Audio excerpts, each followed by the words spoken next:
Então você vê que essa macrovisão de saúde é necessária quando a gente quer alcançar a saúde plena, como eu chamo. A saúde integral. Saúde integral. Aí dentro desse leque vasto de saúde plena, que eu acho que isso dá muita conversa, né? O que eu fiz como médica? Eu fiz um zoom na saúde física. Porque eu percebi o seguinte, Roberto, que o físico estando em equilíbrio, ele favorece todos os outros aspectos. Isso não é só teoria, na prática eu vi isso. Agora, dentro da saúde física, equilíbrio em quê? O que precisa estar em equilíbrio para garantir essa saúde física?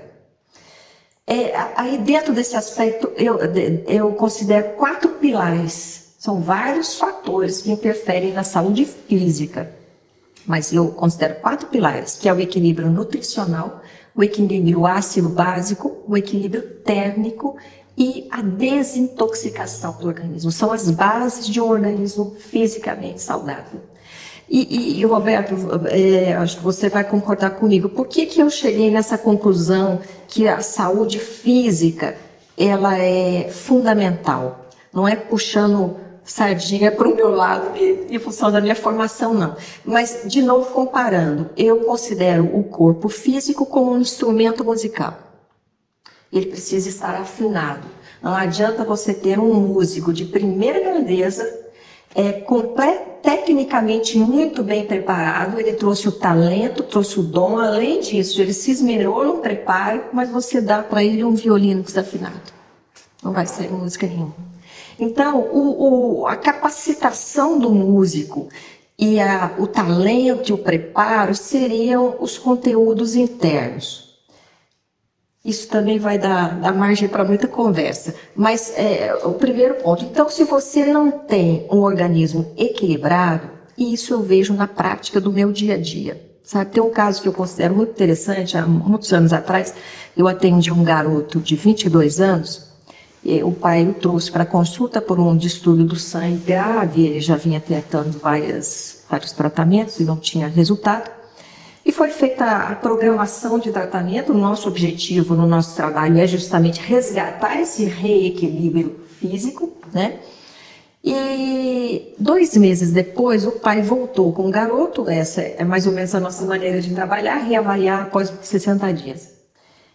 E trouxe o exame já normalizado. Eu falei, poxa, que bom, o exame normalizou. Ele falou assim, olha, doutora, isso não me surpreendeu, porque era o que eu esperava quando eu trouxe aqui, já era uma expectativa que ele recuperasse desse problema sanguíneo.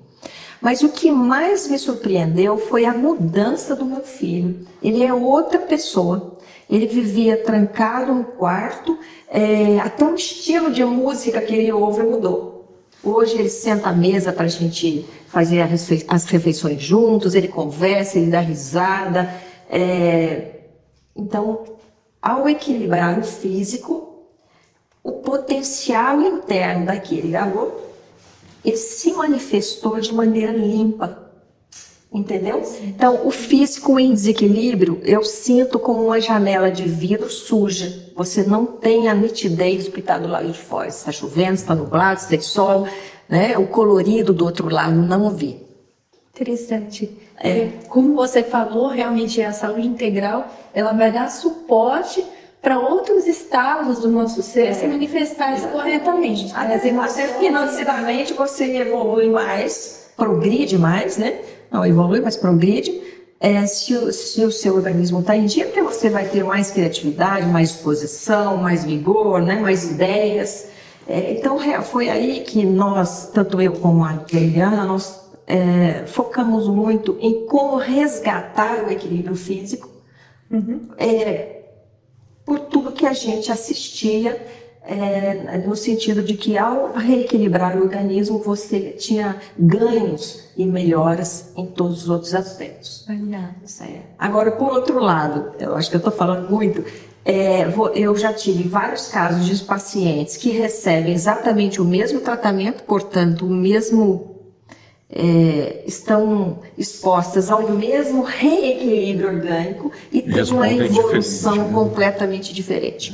É aí que a gente então vai aprofundando mais em outras instâncias e vendo que isso tudo que eu estou falando até agora é uma via de mão dupla. É uma via de mão dupla. É uma via de mão dupla. É. A gente já estava até conversando antes, né? Porque não adianta você ter o melhor tratamento possível, né?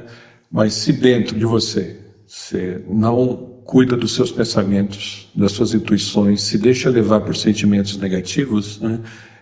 A resposta vai ser esse segundo tipo aí. Resposta orgânica Vai ser ruim, vai ser ruim, né? Quando você estava falando, eu lembrei aqui de algo, não sei se a Carol vai ficar brava comigo, mas ela escreveu um texto chamado Corpo como Templo, né? Está no site que a gente mantém junto, chama Espiritualidade Cotidiana, que tem a ver com o que a doutora falou aqui. Não é isso, Carol? Interessante, né? Quando a doutora comentou o caso do paciente dela, eu me lembrei que é muito comum, por exemplo, quando você tem sem entrar no mérito da questão, mas quando você tem uma desordem do sentimental ou psicológico, né? É muito comum que as pessoas cheguem um médico, né, um especialista, querendo cuidar daquele ponto, né? Não estou com a minha saúde psicológica bem, e muitas vezes o olhar do especialista vai olhar para a parte psicológica, mas vai esquecer que muitas vezes o suporte físico e a vitalidade vai influenciar até mesmo, depois a doutora vai entrar nesse tema, na própria vibração, né, da pessoa, isso no sentido físico propriamente dito, né, que está ligado com a vitalidade. Então, uma pessoa que procura auxílio psicológico ou está vivendo uma situação difícil no universo mais interno dela, ela precisa ser tratada integralmente. O corpo dela precisa ser uma base de suporte forte para inclusive vislumbrar, né, saídas e ter força, ter vitalidade para se movimentar, para tentar novas coisas, para lutar, para perseverar, né? Então esse olhar integral pode permitir que a pessoa tenha uma primeira base, um primeiro degrau para ela mesma evoluir no processo de cura. A senhora pode falar um pouquinho mais sobre isso? Com certeza. E isso hoje, a ciência, eu acho que a gente vive uma época muito favorável nesse sentido, né? Que a compreensão mais profunda da espiritualidade, e a compreensão da ciência, as duas estão se aproximando. Você vê que a própria neurociência, ou neuroendocrinologia, ela dá muitas explicações para o papel, para o poder dos sentimentos, dos pensamentos no organismo físico. Porque, inclusive, eu e a doutora Eliana escrevemos um livro que você citou, O Hormônio Nosso de Cada Dia, na Química da Emoção, que foi justamente para mostrar isso aí. O quanto o nosso sentimento, o nosso pensamento, as emoções, elas desencadeiam alterações físicas, orgânicas.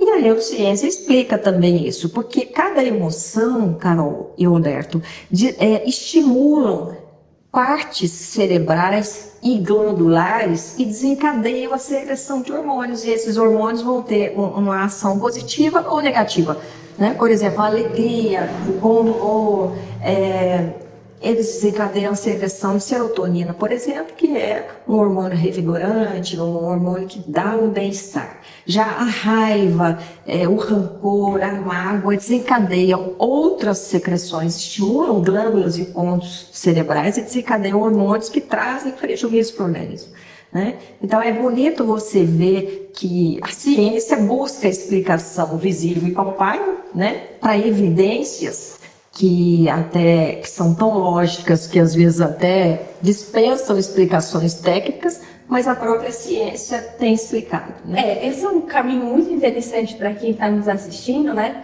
Porque o que está sendo colocado aqui é que uma matéria mais sutil, como um pensamento ou uma emoção, por ser existente, ele influencia na nossa matéria orgânica, nas nossas funções orgânicas, nos nossos impulsos bioquímicos, elétricos.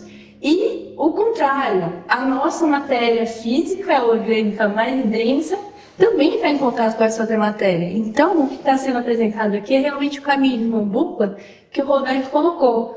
O que a gente pensa vai influenciar o nosso corpo físico e a nossa saúde do corpo físico vai nos dar suporte para gerar bons ou maus pensamentos bons ou maus estados anímicos, ou estados de humor, estados de vitalidade, né? Então, Eu só queria complementar o que a Lúcia falou, porque é interessante que a ciência agora esteja comprovando algo que é uma sabedoria muito antiga, de que os sentimentos, os pensamentos influenciam a nossa saúde de uma maneira que a gente nem imagina, né?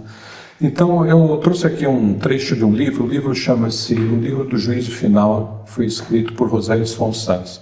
E nesse livro tem um capítulo chamado Enigma das Doenças e dos Sofrimentos. Eu separei uns trechos aqui, eu queria ler rapidamente, porque esclarece que esse conceito já é bem antigo. Ela diz o seguinte: enquanto o espírito, a alma e o corpo cooperavam harmoniosamente, as doenças eram desconhecidas. Os corpos terrenos eram obras miraculosas que funcionavam perfeitamente, refletindo a perfeição do onipotente Criador. Isto somente se modificou quando, através do falhar espiritual da humanidade, todo o ritmo de vida foi perturbado, saindo assim tudo do equilíbrio. Com esse falhar, iniciou-se a desgraça. Os seres humanos abriram-se às influências de espíritos luciferianos que, igual a correntezas turvas, arrastavam tudo consigo, impregnando com os germes da mentira. E com a mentira vieram todos os outros males para o mundo. Com a mentira vieram todos os outros males para o mundo. Essa escritora, Rosélis Fonsas, ela tem um outro livro chamado A Verdade sobre os Incas, e lá ela diz o seguinte: os Incas foram médicos excepcionais, eles faziam curas que mais pareciam milagres. Mas não no povo Inca, nos outros povos que se uniram ao Império Inca por vontade própria, né? Não teve guerra de conquista nem nada. Então, eles usavam a arte médica que eles sabiam, o conhecimento deles, nos outros povos, que lá sim tinham doença. Eles não tinham, mas eles não sabiam o que era mentira. Interessante, né? Nem existia na língua deles, Lúcia, uma palavra para designar o conceito de mentira. Não havia, né? Então foi o último povo ainda ligado à luz, né? Eles não sabiam que era doença. Doença é um desequilíbrio, né? A dona Rosélis, a autora, ela fala de germes hostis à luz. Ela diz o seguinte: como germes hostis à luz, deve-se entender todos os produtos negativos da criatura humana. Segue-se aqui alguns: mentira, vaidade, desconfiança, inveja, ciúme, ódio, infidelidade, crueldade, vingança, calúnia, avareza, falsidade, covardia, vício, impudícia, perversidade. O Rosário ainda não terminou com essas citações, mas certamente bastará para tornar compreensível aos leitores que todas essas influências não embelezarão os seres humanos, nem serão favoráveis à sua saúde. Então, eles já sabiam de tudo isso. E agora o que a Lúcia está dizendo é o seguinte, que a ciência está conseguindo mostrar, né, os efeitos físicos, grossos, materiais disso aqui. Tá aqui. A ciência caminha atrás dos fatos, né? Sempre. Os fatos existem, já sempre existiram, né? Não querendo desmerecer sua ciência, mas é assim. Faz parte do processo, inclusive, né? Ela busca explicar os fatos. Os fatos já sempre existiram. Sempre né? existiram. Então, realmente, e isso, Roberto, nos faz entender por que tantas doenças. Isso é uma coisa que me angustia muito, né? Quando eu criei o blog Siga com Saúde, foi justamente, é o que eu falo lá, né? Para a gente se unir para formar uma gigantesca rede de pessoas saudáveis, porque o processo está sendo justamente o contrário. Estamos sempre doentes. Por que parece que estamos sempre doentes? Não, e A humanidade está doente. a incidência de doenças, isso assim, estatisticamente falando, né? A incidência de doenças está cada vez maior e cada vez mais precoce. Antes a gente esperava doença nos idosos, não é, Roberto? Hoje, não, as crianças já vêm doentes. Então, aí, é por isso que eu tenho essa macrovisão de saúde, porque você vê um ambiente corrompido quando você cita todos esses aspectos, esses germes hostis à luz, que interferem nesse equilíbrio da saúde, é o que nós vivemos hoje em dia, né? E aí você vê também países com menor incidência desses germes têm uma longevidade maior. né? País onde você ainda se prima pela verdade, pela confiança, pela segurança ambiental, né? Você tem longevidade maior. Que é a base da qualidade de vida. Exatamente. Que interessante. E aí é a via de mão dupla. E ali me ocorreu uma coisa, Roberto, porque a vivência da gente te leva à reformulação de conceitos, à adequação de Não, conceitos. deve ser assim, né? A gente não deve ter conceitos assim estanques, né? Que não são mudados. Você pode ir aperfeiçoando. É como se fosse um diamante que você vai lapidando. Ele vai ficando cada vez mais bonito, melhor, mais lapidado, né? Mas a gente não deve se fechar em conceitos E aí rígidos. veio a física quântica, que eu gosto demais dessa ciência, e ela explica muita coisa, embora a convicção íntima dispense explicações, mas a ciência se prima pela explicação. A física diz o que a gente já sabe pela espiritualidade: o espírito molda o corpo, né? E a física quântica diz isso: as coisas são conforme acreditais. A física diz essa frase, né? Quer dizer, a maneira como você enxerga o mundo, enxerga a si próprio, define a forma como vai ser. Parece que ela forma, pelo que vocês estão falando, que a maneira como você é, ou como você se coloca no mundo, enxerga o mundo, escolhe ser, você forma realidades. Realmente, como isso acontece? Saber da matéria. Sabe por quê, Carol? Porque a compreensão te leva a escolhas. Eu tenho uma frase que é um semiplágio, mas eu falo: você colhe aquilo que escolhe. Eu prefiro do que você colhe aquilo que planta, porque o plantar já é depois da escolha. Então eu uso você colhe aquilo que escolhe, rima, e eu gosto muito de rima. A decisão da vida da gente está na escolha. É aí que o íntimo molda o corpo, porque é o seu íntimo, o seu grau de maturidade, de compreensão é que vai te conduzir para as escolhas, e as escolhas é que vão dar o resultado, né? Então você já busca um estilo de vida mais saudável, você já busca cuidar dos pensamentos, dos sentimentos, A mente mais limpa. você já busca um ambiente mais saudável, um convívio mais favorável para a saúde, né? Relacionamentos, Relacionamento mais saudável. É importante dizer também que tudo isso é reforçado, né? A maneira como a gente se porta, como a gente está por dentro com os pensamentos e com a vontade, é reforçado, né? Então, maus pensamentos recebem reforços iguais, né? Sentimentos ruins, de inveja, ciúmes, ódio, recebem reforços iguais. E atrai. Atrai, né? A gente já ouviu falar bastante da lei da atração, só para coisa boa, mas ela funciona para tudo.